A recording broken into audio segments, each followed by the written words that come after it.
The card on the little folding table read "Grandfather of the Bride" in gold cursive letters, and it was placed exactly 11 steps from the kitchen door, close enough that every time a waiter pushed through with a tray, the swinging door brushed the back of my chair. I noticed things like that. Distances, exits, the way a room breathes. Some habits you never lose, no matter how many years you spend pretending you're just an old man with a bad knee and a truck that needs a new alternator. I sat down anyway. I smoothed the front of my rented suit, set my cane against the table leg, and told myself it didn't matter where they put me. My granddaughter Hannah was getting married. That was the only thing that mattered. If the Prescott family wanted to hide the bride's grandfather back by the swinging doors where the busboys came and went, well, I'd spent most of my life in places far worse than the corner of a country club ballroom. But I'd be lying if I said it didn't sting. Because 3 hours later, when a man in a gray hooded jacket walked calmly through the front entrance and slid a chain through the handles of the main doors, I was the only person in that entire room of 200 guests who understood exactly what was about to happen. And I was sitting 11 steps from the only kitchen exit that man had forgotten about. Funny how life works. They put me in the worst seat in the house. Turned out it was the only seat that mattered. I've had a lot of time to think about that night since, about all the small choices that led to it, the ones that seemed like nothing at the time. The seating chart somebody made without a second thought. The toast I was told not to give. The rented suit. The bad knee. Every little thing the world does to an old man to tell him, gently, politely, that his time is over and he should sit quietly in the corner and let the important people run things. 1,000 tiny cuts, none of them meant to wound, all of them adding up to the same message: you don't matter anymore. And then one night, a man walked in with a gun. And every single one of those tiny cuts reversed itself, and the corner they'd hidden me in became the only ground from which the room could be saved. I don't tell you this to make myself sound like something. I tell you because I suspect some of you listening tonight know exactly what it feels like to be sat by the kitchen door. And I want you to hear from an old soldier who's been there that the world is wrong about you. It has always been wrong about you. My name is Raymond Buchanan. Most folks call me Ray. I'm 72 years old, and I want to tell you how a wedding I almost didn't attend became the longest night of my life since a place I don't talk about, and how the family that was ashamed of me learned what an old man is actually worth. But to understand that night, you have to understand how I ended up 11 steps from that kitchen door in the first place. And that story starts a lot earlier, back when Hannah was small enough to fall asleep on my chest during thunderstorms, back before the Prescotts. Back before any of us knew how much a person could disappear inside their own family without anyone noticing. Let me tell you about Hannah. She came to live with me and my late wife Ruth the summer she turned 9. Her mother, our daughter Diane, had struggled for years with things I still find hard to say out loud. And one August afternoon, Diane left Hannah on our porch with a garbage bag full of clothes and a note that said she'd be back when she got herself together. She never really got herself together. She passed 6 years later, so Hannah became ours. Ruth and I weren't young when we took her in. I was already retired, already gray, already the kind of man who moved slow in the mornings until my joints warmed up. But something about raising that little girl made me feel useful in a way I hadn't felt since I hung up the uniform. I taught her to fish off the pier behind our house in Beaufort, South Carolina. I taught her to change a tire, to check the oil, to look a person in the eye when she shook their hand. Ruth taught her the important things: how to bake her grandmother's biscuits, how to be gentle with herself, how to forgive. Between the two of us, we raised a good one. Then Ruth died. Heart attack, quiet, in her sleep, the winter Hannah turned 16. And after that, it was just the two of us, the old man and the teenage girl, rattling around a house that suddenly felt too big and too quiet. People assume a man like me, a widower, ex-military, must have been hard on a teenage girl. Truth is, Hannah softened me. I went to every recital. I sat through every school play, even the ones where she played a tree in the back and had exactly one line. When she got her heart broken by some boy at 17, I made her hot chocolate at midnight and didn't say a word, just sat with her while she cried. When she got into college, the first in our family to go, I cried in the truck in the parking lot after I dropped her off. And I'm not ashamed to admit it. I never told Hannah much about my years in the service. She knew I was Army. She knew I'd been overseas. She knew there were medals in a wooden box in the closet that I never took out. But she didn't know the details, and I liked it that way. Some things you carry so your children and grandchildren never have to. For 26 years I served.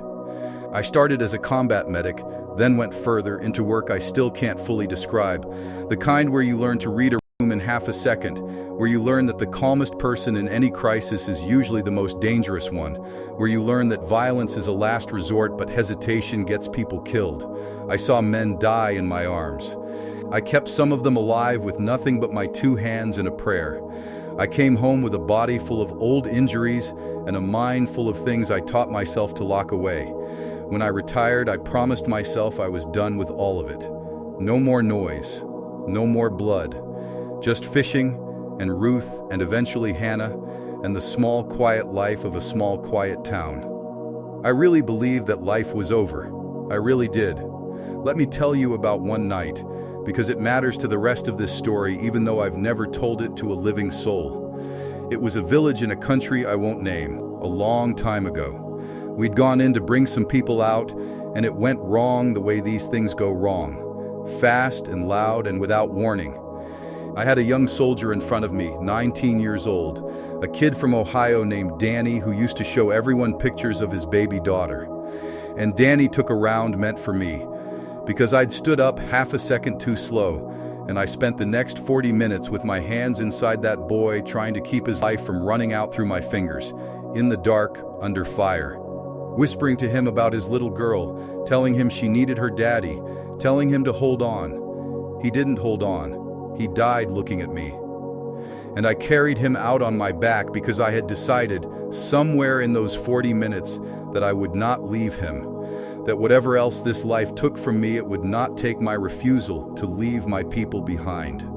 I flew home 2 months later and I met his mother and I gave her the flag, and I never told her the details. I never told anyone the details. I put them in the wooden box in my closet with the medals, and I closed the lid, and I built a quiet life on top of it, one small, ordinary day at a time. But here's the thing about a lid on a box. It doesn't make what's inside go away. It just keeps it still. And a man like me spends the rest of his life hoping he'll never again be in a room where the lid has to come off. I'd gone 30 years without opening it. 30 peaceful years, fishing off the pier, Ruth's hand in mine. Hannah asleep on my chest during thunderstorms. I should have known better than to think it was gone. The things we bury deepest are always the ones that come back when we need them, and never 1 second before. Hannah met Trevor Prescott in her final year of college. The Prescotts were the kind of family you read about in the local business section. Old money, the sort that came from land and banks and 3 generations of people who never once worried about the price of anything. Trevor's father, Bradford Prescott, owned half the commercial real estate in Charleston and sat on the boards of things I couldn't pronounce. His mother, Catherine, ran charity galas and wore jewelry that cost more than my house. I met Trevor exactly 4 times before the wedding. The first time, he shook my hand too quickly and spent the whole dinner looking at his phone. The second time, he corrected the way I pronounced a word, it's espresso, sir, not espresso, and chuckled like he'd done me a favor. The third time, he asked me what I used to do, and when I said Army, he said, oh, cool, like a desk job, and drifted off before I could answer. The fourth time was when he asked Hannah in front of me whether I really needed to give a toast at the wedding, because the schedule was pretty tight and his side had a lot of important people speaking. Hannah looked at me. I saw the apology in her eyes before she even opened her mouth. It's fine, I said before she could speak. I'm not much for speeches anyway. That was a lie. I'd been writing that toast in my head for a year. But I'd learned a long time ago that you don't win a war by fighting every skirmish. You pick your ground. And a wedding wasn't the ground I was going to die on. So I folded up my little speech and put it away. The same way I'd folded up so many things over the years, and I told myself that as long as Hannah was happy, none of it mattered. Here's the thing I've learned about men like Trevor and families like the Prescotts. They aren't evil. That would almost be easier.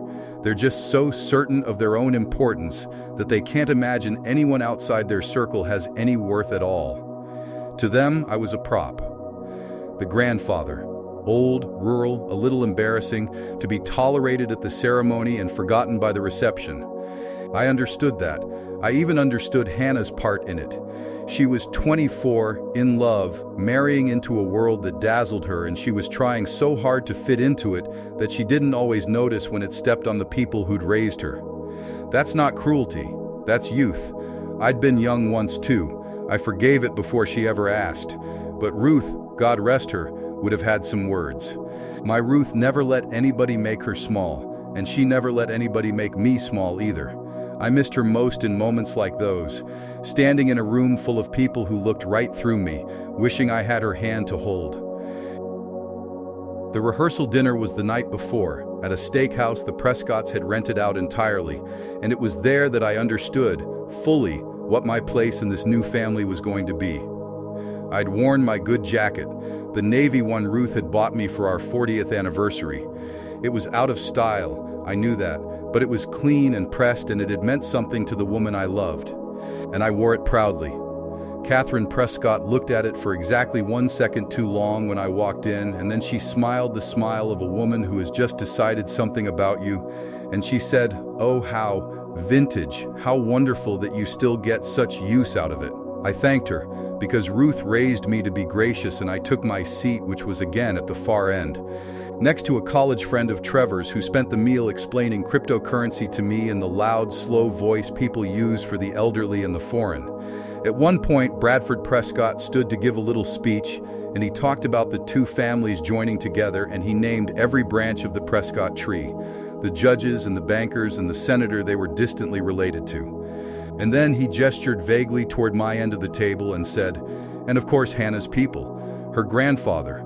Salt of the earth, these folks, salt of the earth." And everyone chuckled warmly, the way you chuckle at something quaint, and raised their glasses to the salt of the earth, and I raised mine too. And I smiled, and inside I heard Ruth's voice saying, "Raymond Buchanan, you have carried dying boys out of places these people can't find on a map, and they are toasting you like a farm animal."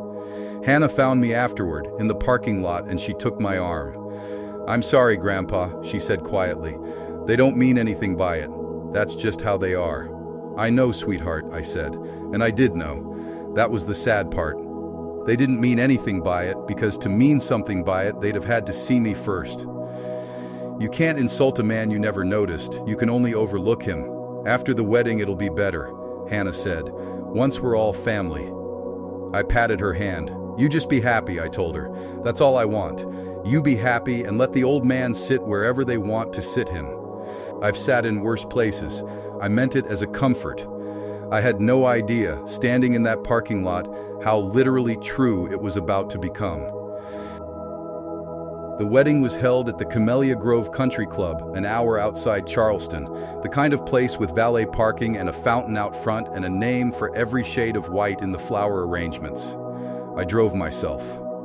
My truck looked ridiculous in that valet line, a 12-year-old Ford with a fishing rod holder in the bed, sitting behind a row of Mercedes and Range Rovers. The young valet looked at my keys like I'd handed him a live snake. I told him to park it himself around back, that I didn't need it fussed over, and I walked in on my own 2 feet, cane in hand, knee aching from the long drive.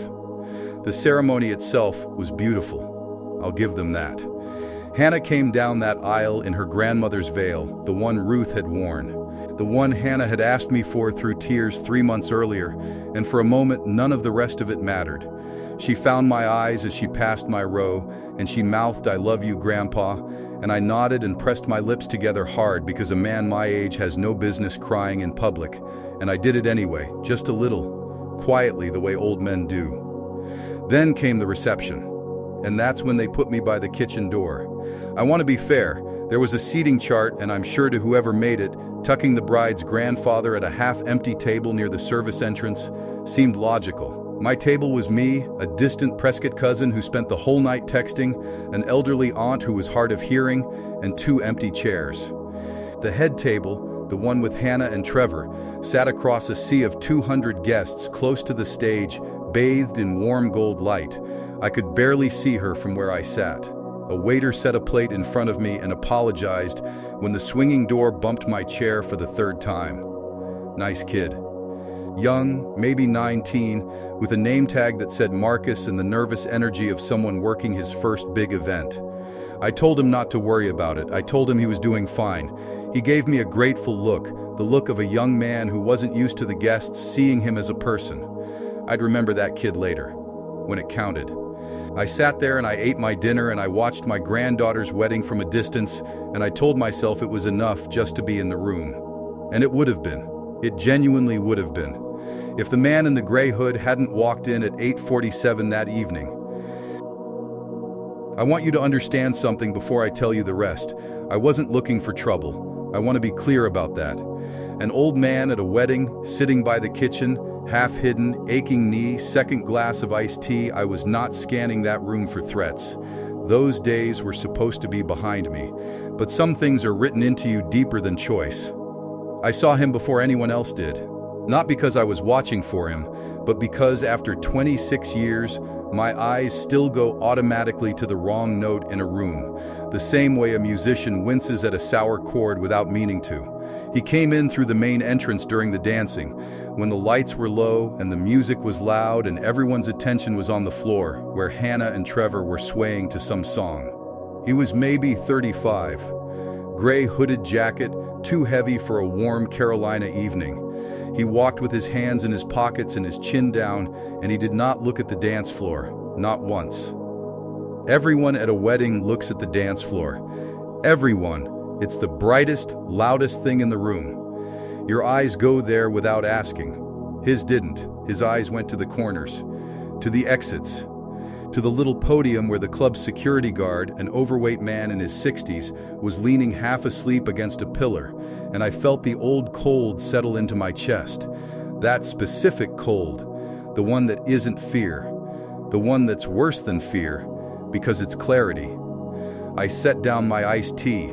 I watched him drift along the back wall, casual as anything, until he reached the main double doors we'd all come in through. And then, with a smoothness that told me he'd done things like this before, he pulled a bicycle chain from inside his jacket and threaded it through both interior handles and clicked a padlock shut. In a room of 200 laughing, dancing, drinking people, not one soul noticed. The music covered the sound. The dim light hid the motion. I noticed. I did the math the way I'd been trained to, without emotion, just arithmetic. 200 guests. One exit sealed. A second man, I realized, because there's always a second man, standing near the bar with the same too heavy jacket, the same wrong stillness, the sleepy security guard. The DJ. The children, I counted at least 6 children, including a flower girl asleep under a table. And the layout, the main doors chained, the patio doors likely watched by the second man, and the kitchen. The kitchen. 11 steps behind me. The one exit the man in gray had walked right past without a second glance, because from the front of that ballroom tucked behind a decorative screen, you couldn't even see it was there. But I could. Because they'd sat me next to it. I've thought about that 1,000 times since.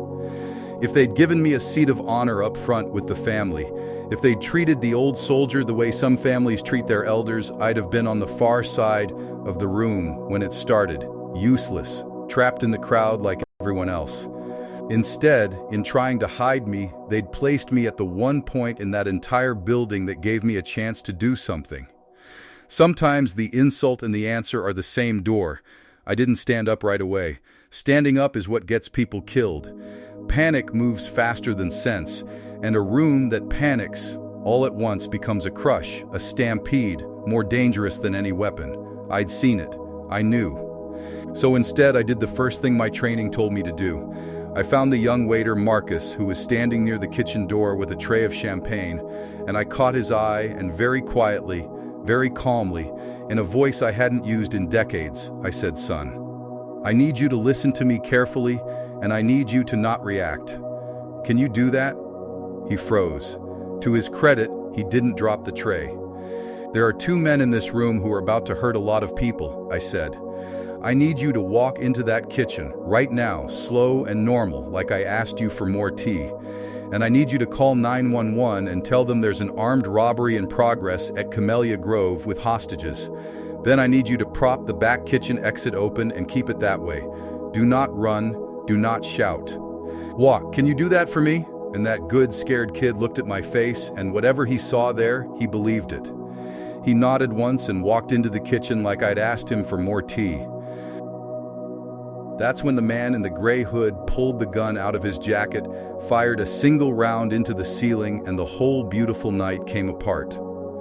The sound of a gunshot in an enclosed room is not like the movies. It's a physical thing. It hits your chest. It stops the music, stops the laughter, stops everything, and for one full second there is a silence so complete you can hear the champagne fizzing in 200 glasses. Then the screaming started.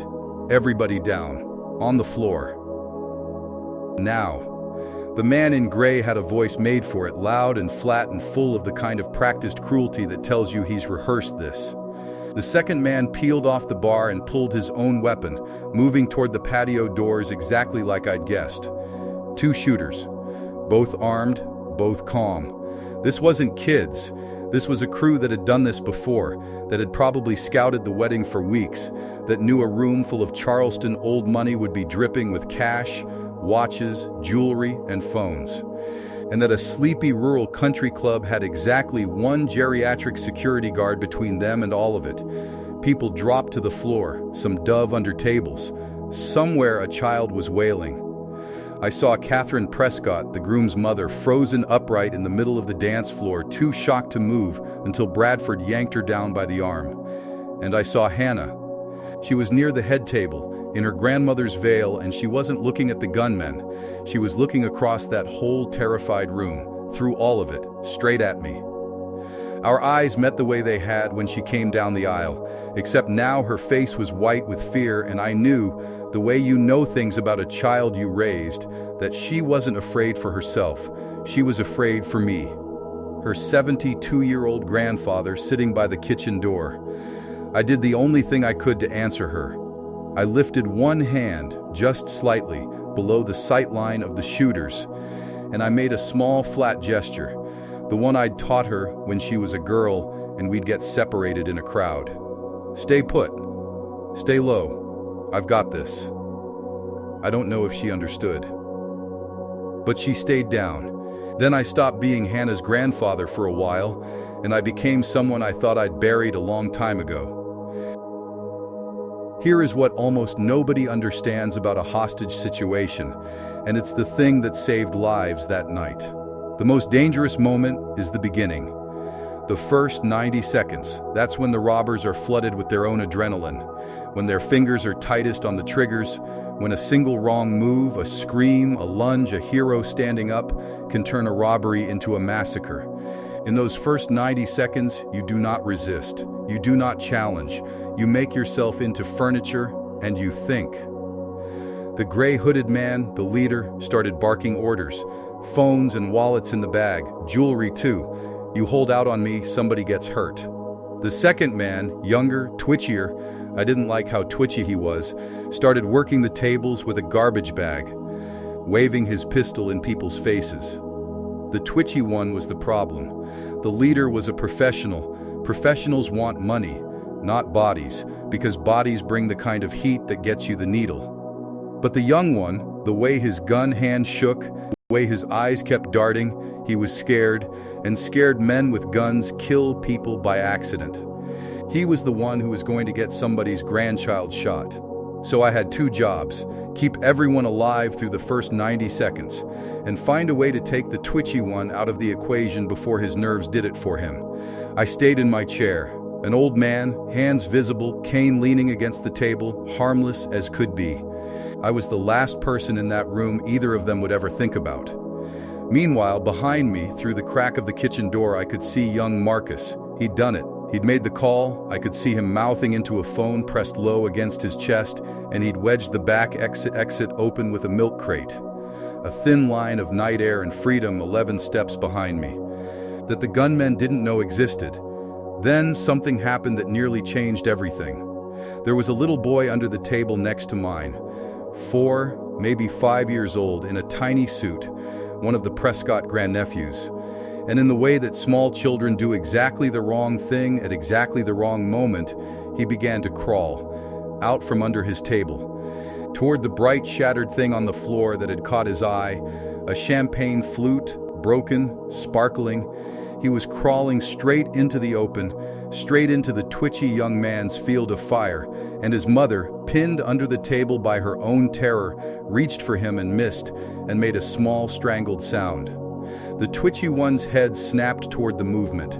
His gun came up, and I saw, in that half-second, the whole future fork in front of me, the scared man, the child, the trembling trigger finger. I did the only thing I could do without standing, without drawing a weapon, without giving myself away.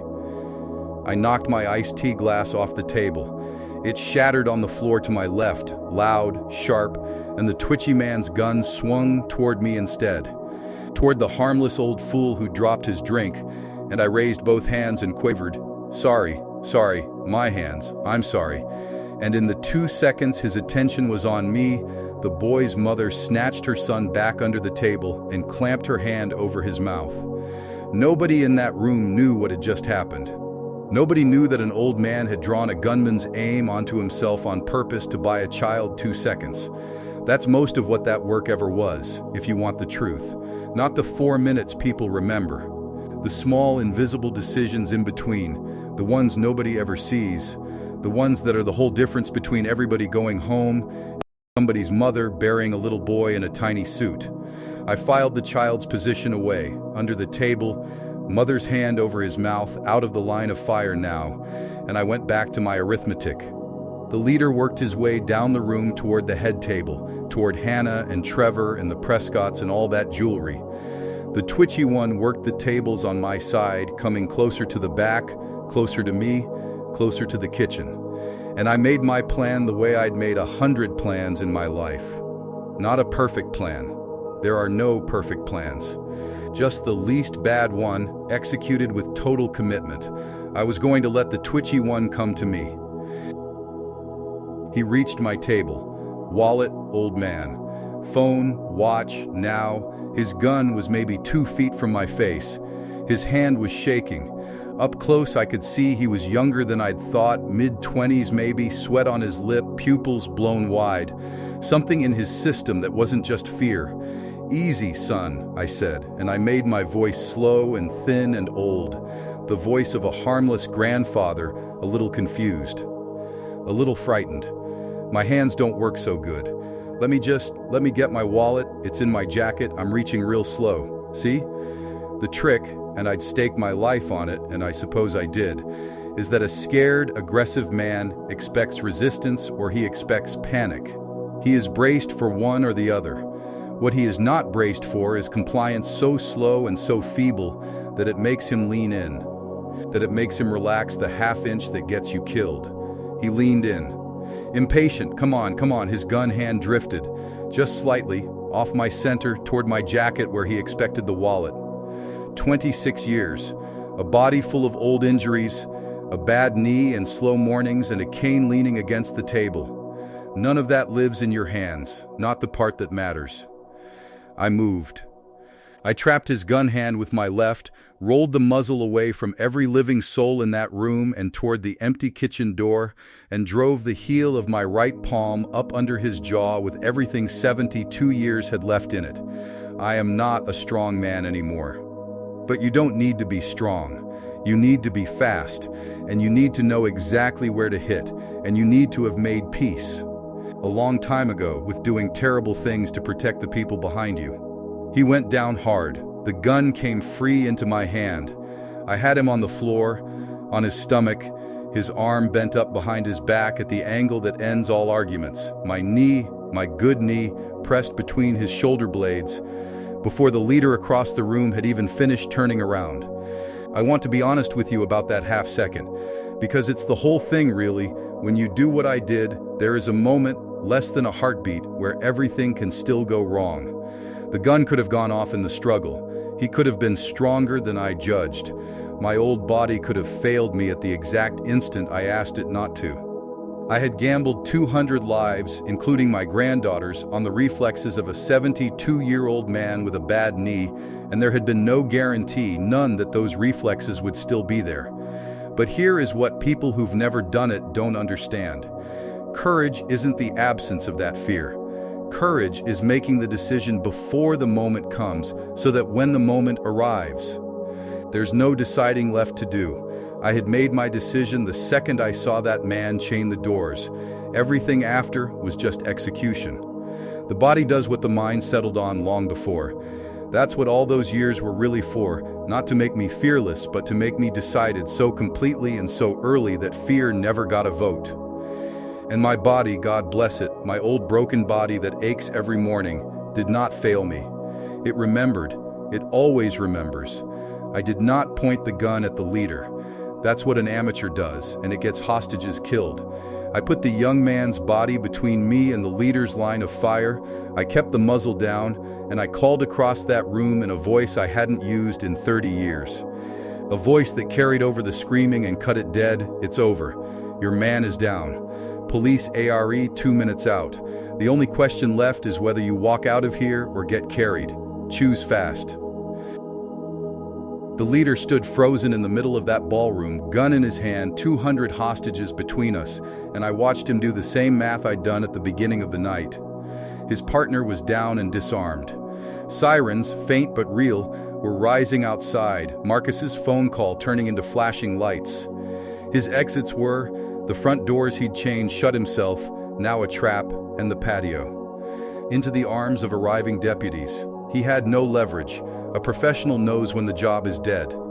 But for one long, terrible second, I saw his knuckle whiten on the trigger, and I saw his eyes flick toward the head table, toward the easiest target, toward my granddaughter and her grandmother's veil, and I understood he was deciding whether to take one more thing from this world before it took him.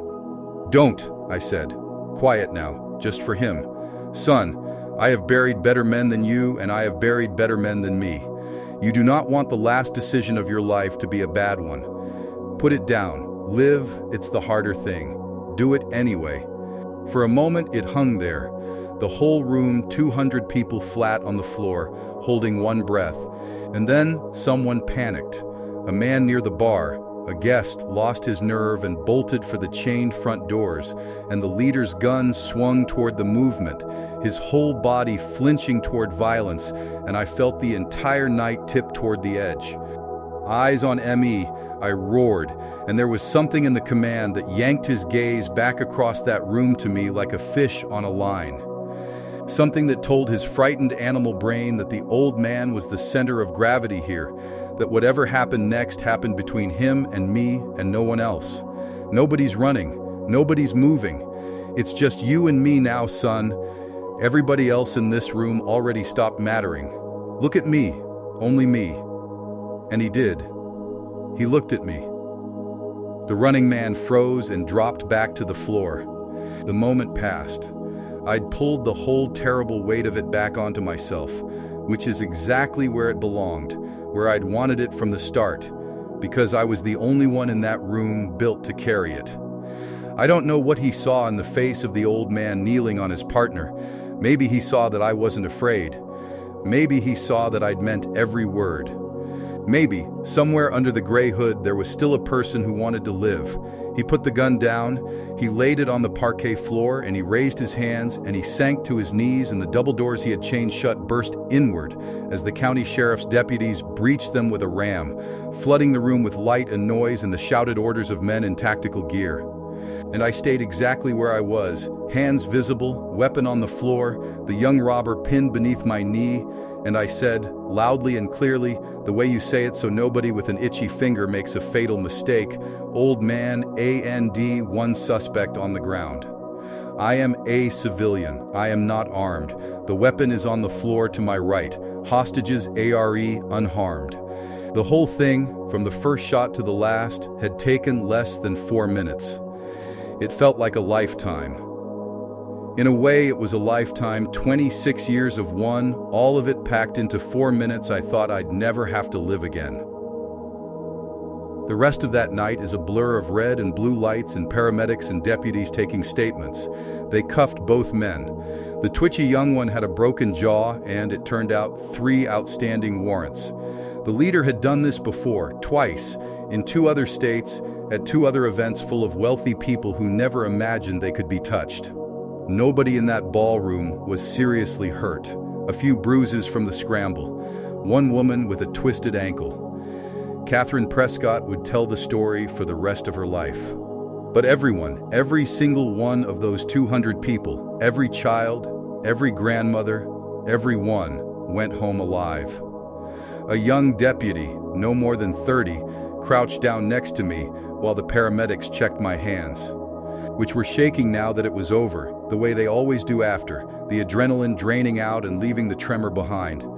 He watched the way I'd controlled the suspect, the positioning, the calm, the specific economical way I'd done a violent thing without a wasted emotion.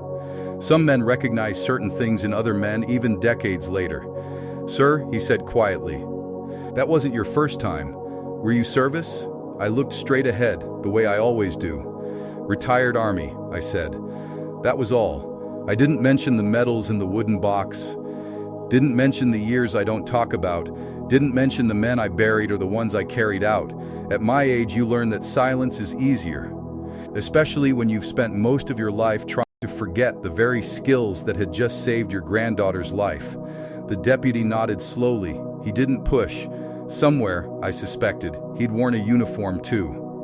"Well," he said, "on behalf of everybody in that room, thank you for your service, both times." And then a voice cut through all of it, high and cracking and desperate. A voice I'd know at the bottom of the ocean. "Grandpa."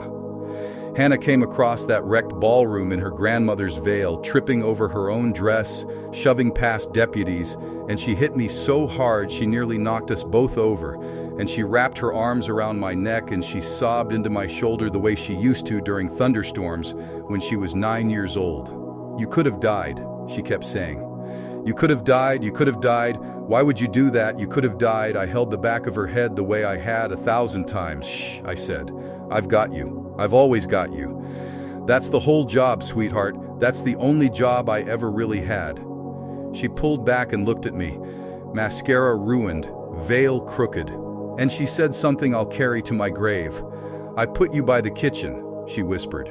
"Grandpa, I let them put you by the kitchen." And I smiled at her. This girl I'd raised on the worst and best night of both our lives, and I said the truest thing I know. "Best seat in the house, kiddo." Turned out it was the best seat in the house. You'd think that would be the end of it. The old man saves the day, everyone learns their lesson, roll the credits. Real life takes longer than that. And the hardest part of the whole night wasn't the 4 minutes with guns. It was what came after, when a proud family had to look at a man they'd been ashamed of and understand what they'd almost thrown away. They didn't send everyone home right away. 200 witnesses, 2 suspects, a shooting. The deputies needed statements from everyone, so the club set up coffee in a side room and we all sat there in our ruined wedding clothes until nearly 3 in the morning, giving our accounts one at a time.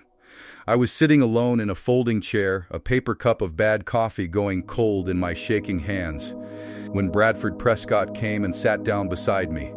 For a long time he didn't say anything. This was a man who owned half of Charleston, who sat on boards, who had never in his life been at a loss for words. He turned his coffee cup around and around in his big soft hands, and finally he said, without looking at me, "When my son asked whether you really needed to give a toast, I told him no." He swallowed. I told him it would run long. I told him your part of the family didn't have anything the important people needed to hear. I didn't say anything. Sometimes the kindest thing you can do for a man is let him finish confessing. "My wife was standing on that dance floor," Bradford said, and his voice broke. This big, powerful man, cracking like ice on a pond. When he fired that shot, she couldn't move. She just stood there.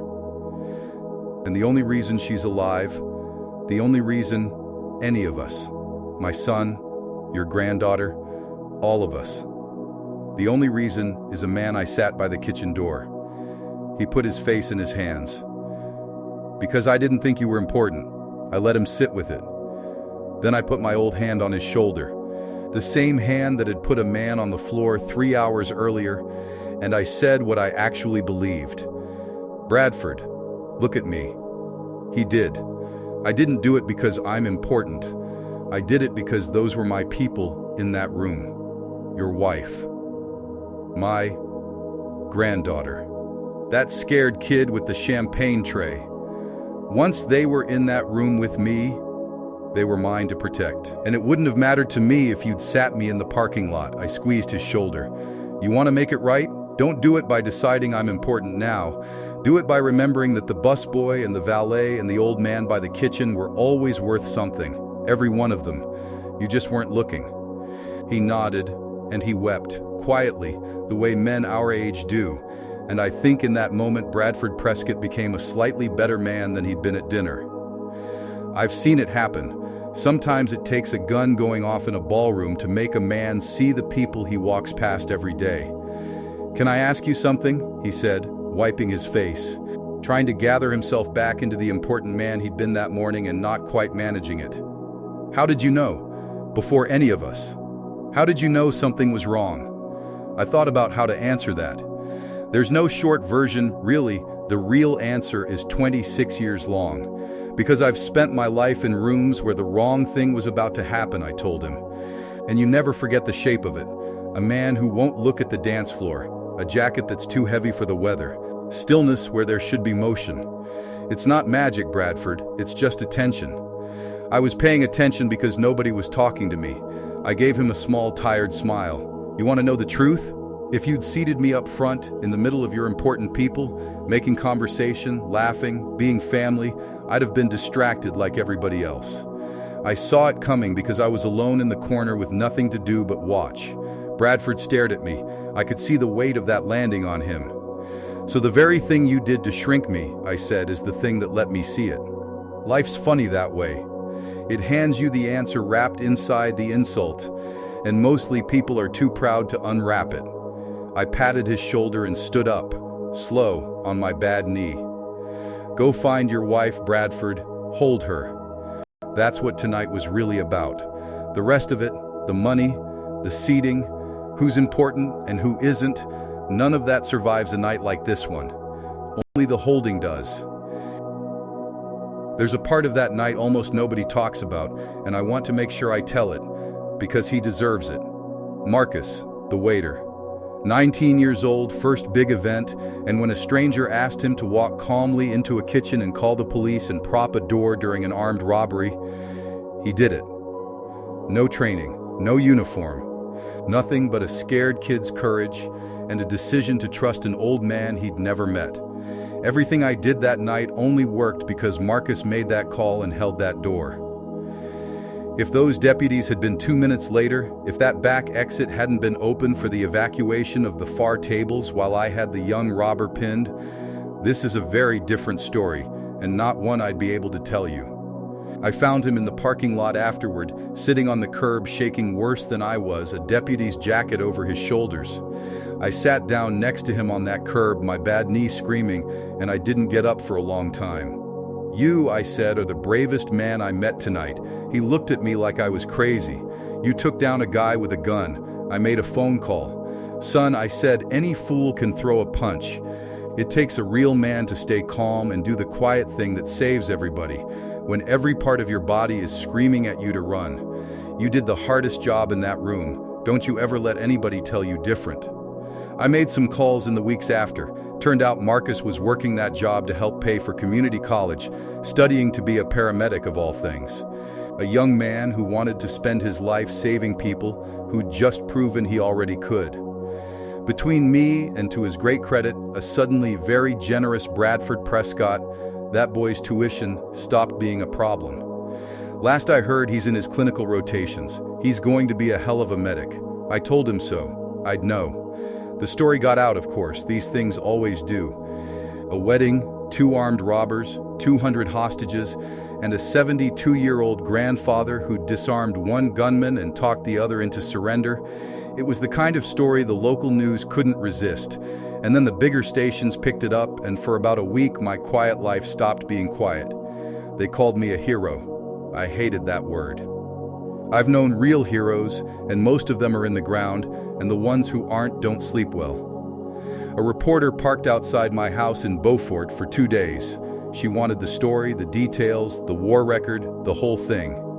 I gave her a cup of coffee on the porch because Ruth raised me to be gracious, and I gave her exactly one sentence. There were people in a room who needed protecting, I said, and I was in the room. That's the whole story. Anything else you write, you're writing for yourself, not for me. She wrote something anyway. They always do. But she was decent about it, and she left out the things I asked her to leave out, and I was grateful for that. What I wasn't prepared for was the mail. Letters started coming.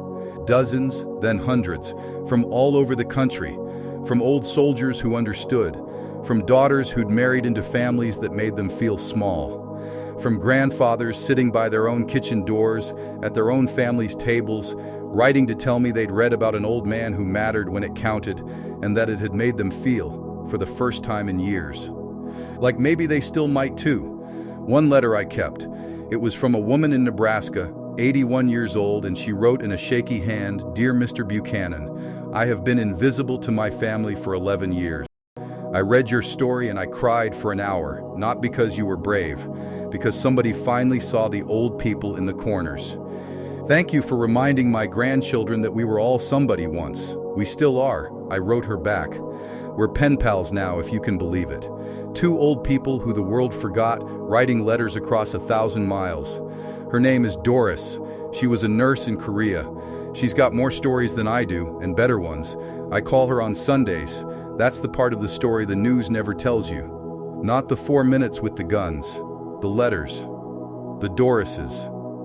The whole silent army of overlooked old people out there, waiting for someone to remember they exist. The trial came in the spring. They'd caught the leader red-handed, so there wasn't much of a trial, really, more of a sentencing. But I went. I sat in that courtroom and I looked at the 2 men who'd walked into my granddaughter's wedding meaning to take everything, and I'll tell you something that surprised even me. I didn't hate them. The young one, the twitchy one, turned out to be exactly what I'd guessed.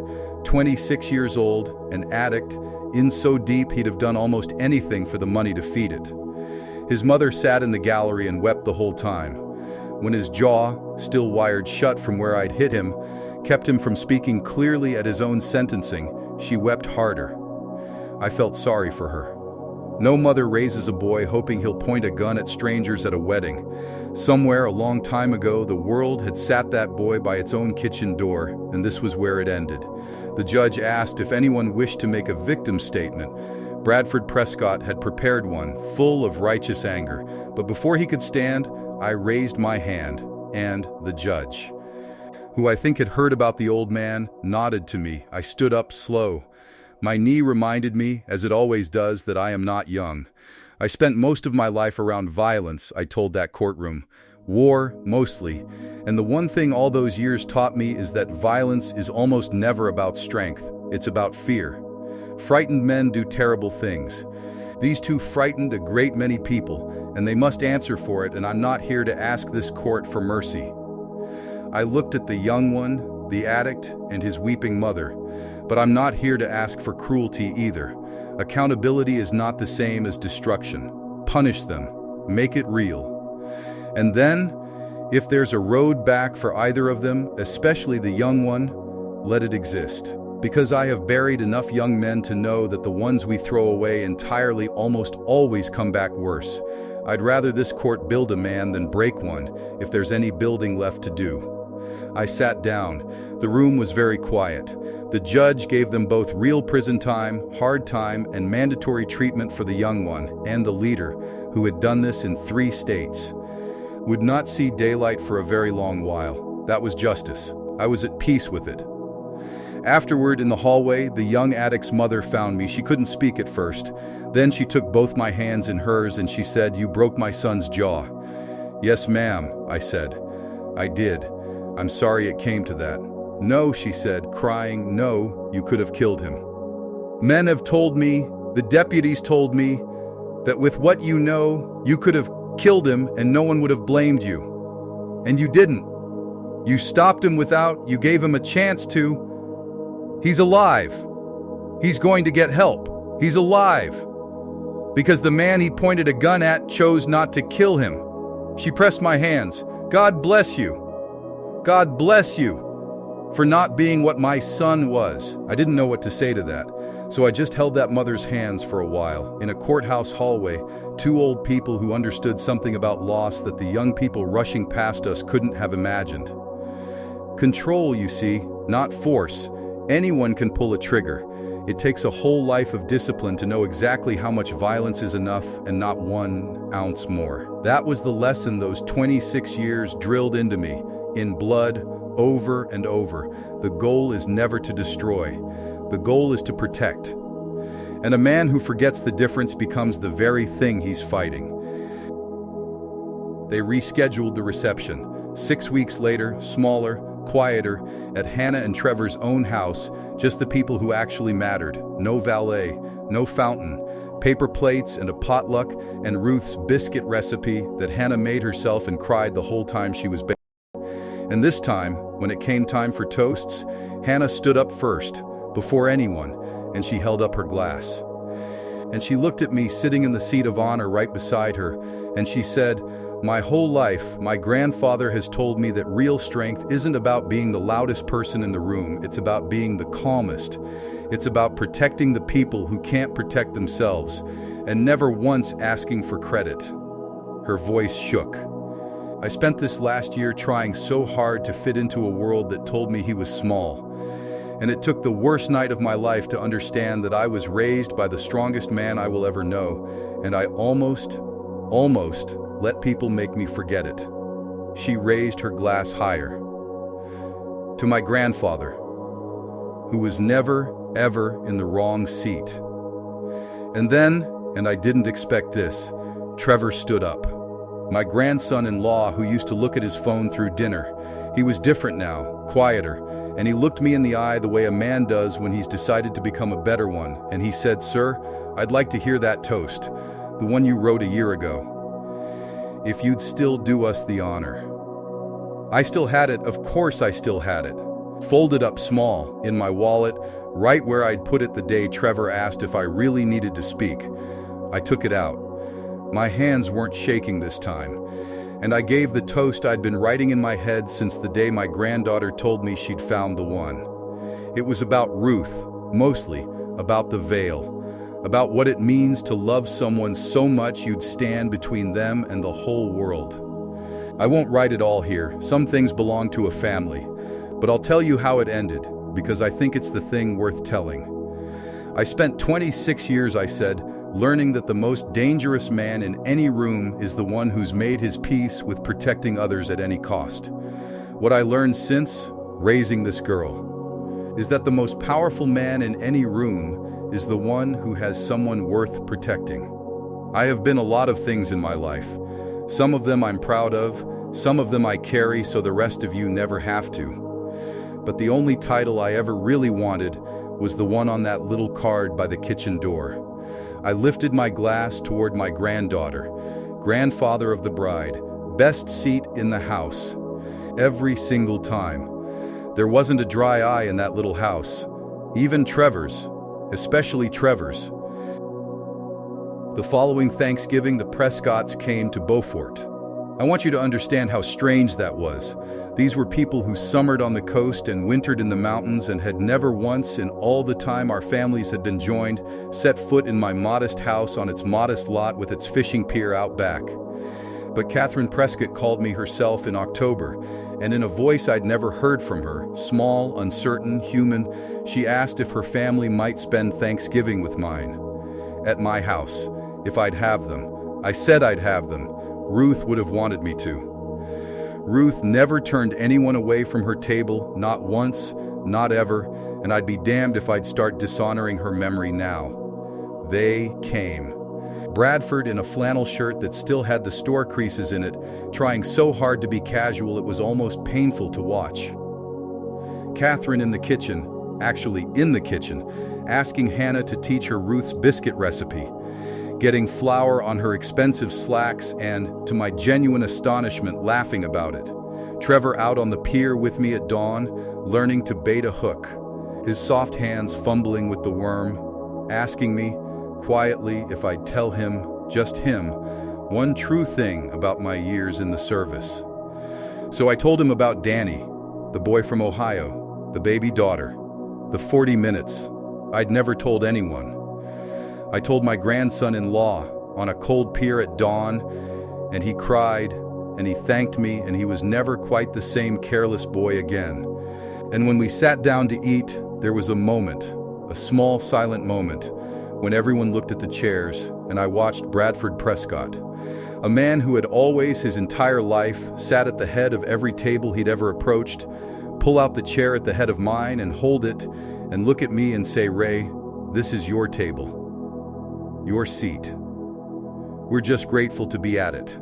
I sat at the head of my own table, with my granddaughter on my right and her new family all around, and I said the blessing Ruth used to say, and I thought about how the whole world had spent a lifetime trying to seat me by one kitchen door or another, and how it had taken a gun going off to move me to the head of the table where I'd belonged all along. I looked down that table at all those faces, the ones who'd learned, finally, to see me, and I thought, this is what I was protecting.